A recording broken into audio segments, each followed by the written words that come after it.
Bonjour tout le monde, c'est Fadgin. Aujourd'hui on va se retrouver pour un tutoriel sur Cinema 4D qui sera donc les bases de l'habillage. Ça sera très rapide. Je tiens à préciser dès le début de la vidéo, du moins à préciser, à vous demander de penser à aimer la vidéo si ça vous a plu, si ça vous a rendu service, parce que voilà quoi, il y a beaucoup de vues, etc. Mais je sais pas si ça vous rend service.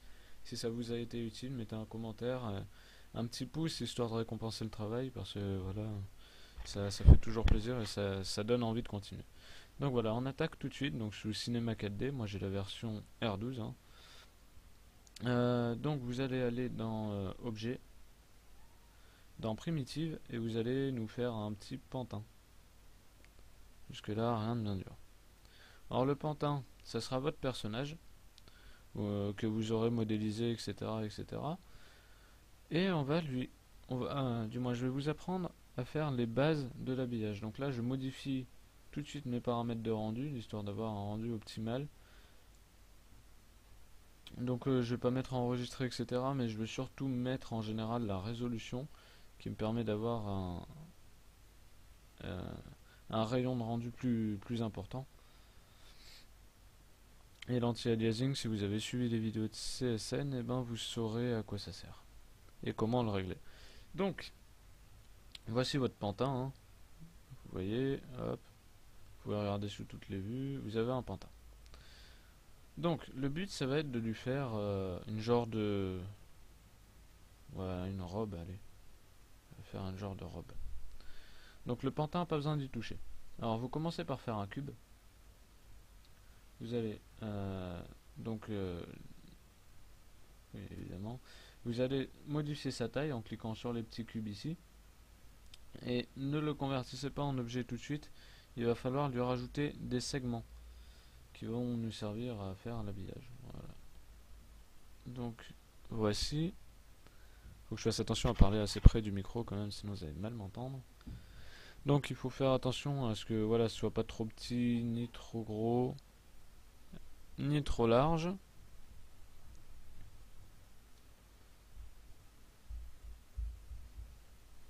Voilà, comme ça me paraît pas trop mal. Voilà.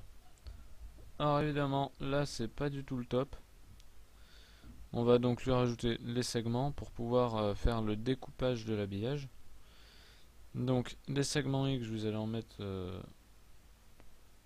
tant que vous voulez, mais pas trop non plus parce que sinon ça va être le bazar. Là il faut en mettre beaucoup ou pas trop. Vous voyez, c'est pour faire le tour des bras. Ça on va le supprimer en fait. Enfin, je vais vous expliquer. Ensuite en dessous, ouais voilà, c'est bon.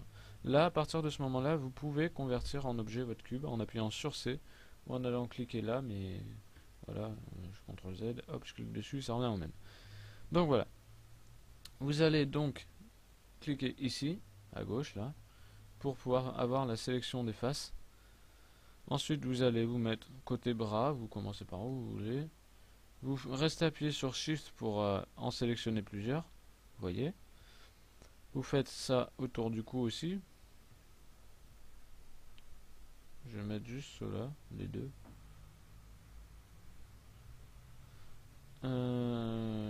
Voilà, donc l'autre bras. Et là vous vous dites c'est bon, on va pouvoir l'enlever. Mais il faut aussi penser à en dessous. Ici. Voilà, toujours appuyer sur Shift hein, pour bien garder la sélection. Si jamais vous faites l'erreur de cliquer sans appuyer sur Shift, ne vous dites pas faut tout recommencer. Vous faites CTRL Z et ça vous reprend votre sélection. Donc voilà. Une fois que vous avez sélectionné tout ça, vous appuyez sur la touche supprimer, vous faites clic droit supprimer, et ça vous fait des trous. Alors ouais, un habillage carré c'est pas le top, mais on va tout de suite voir comment faire l'habillage vraiment correctement. Donc là, clic droit sur votre cube, propriété tissu et tissu. Ensuite, étape importante, votre pantin, vous allez lui mettre une propriété tissu collision qui va vous permettre de faire de bloquer l'habillage. Vous allez comprendre ce que je veux dire par là quand vous allez voir que nous allons former notre vêtement. Donc évidemment, si vous voulez faire un manteau, il faut supprimer les traits du milieu pour faire l'ouverture, etc. Enfin, voilà. C'est vous qui voyez ce que vous voulez faire. Moi, je vous montre les bases qui vous seront utiles et après vous faites ce que vous voulez. Donc vous vous restez sur vos faits, sur vos faces, j'allais dire face, faut arrêter avec l'anglais. Vous allez sur sélection par boucle, que vous trouverez dans sélection et ici, ou effectivement en cliquant sur la touche raccourci UL. Voilà. Vous cliquez ici, vous montez, vous restez appuyé sur Shift pour bien prendre le reste. Hop, ça aussi. Et l'autre côté. Ah bon, là, je suis passé incliné. Voilà, vous sélectionnez tout ça. Une fois que ça c'est fait, on est parti pour l'habillage. Vous cliquez sur votre propriété du tissu ici. Vous allez donc dans Force, il me semble. Non, pas Force. Propriété, voilà. Vous baissez un peu la rigidité parce que voilà, c'est un habit, c'est pas de la pierre. Ça doit être un peu lourd la pierre. Vous mettez à la valeur que vous voulez. Moi je me mets à 45% de rigidité, le reste je laisse, quoique je vais peut-être augmenter le rebond à 37%, la friction, ouais, elle est bien. Et vous allez sur habillage et vous allez sur couture, juste en bas là, et vous faites définir. Vous allez voir, ça va faire des genres de croix et vous mettez habillage automatique. Vous cliquez et pouf, la magie opère. Voilà, votre habit est entre guillemets fait. Après c'est vraiment donc là je vais pas mettre ouais, je vais pas faire ça parce que sinon vous allez vouloir la texture. Donc vous choisissez la couleur de votre habit, donc vous pouvez l'habiller en blanc, bleu, enfin, comme vous voulez. Après vous avez le painting qui est à votre disposition si jamais vous en avez besoin.